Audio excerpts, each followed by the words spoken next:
This year's holiday season in the Vatican has perhaps the most spectacular display of mangers yet. Pope Francis reminded Christians everywhere to keep this Christmas tradition alive in his new papal document, which seemed to be a welcome challenge for people in Rome. The annual display in St. Peter's Square differs vastly from last year's scene, which was made from sand. This year, the nativity scene depicts an early 1900s town from the Italian Alps. It features typical peasants and children from this town of Scorelle, wearing clothing donated from townspeople.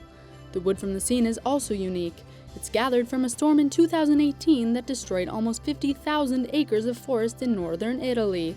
This is a shift from last year when the manger was based off a Dolomite tradition and sculpted in sand to represent mankind's fragility. However, the crib scenes don't stop here. There's also this representation with Venetian references in Paul VI Audience Hall, where Pope Francis holds most of his meetings. The exhibit in Paul VI Audience Hall was created by volunteers of Gruppo Presepio Artistico Pare di Conegliano, who carved the almost 4-foot-tall figures by hand. Near the Vatican in St. Paul's Basilica is the Maltese representation of the Nativity. It displays Malta's capital city, Valletta, where baby Jesus is depicted in a house that was destroyed by bombs of World War II. It also shows traditional Maltese figures such as sellers, shepherds, and musicians.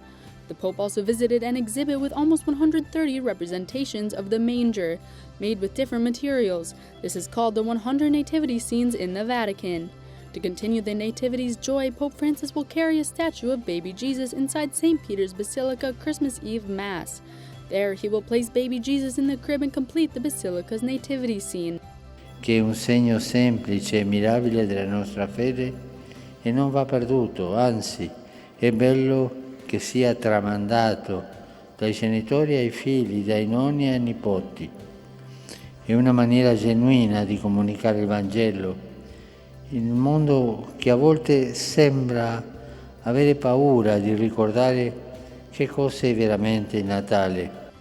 Whether the scene is made from wood, sand, or recycled materials, the Nativity has the power to bring joy, traditions, and memories of what's important this time of year.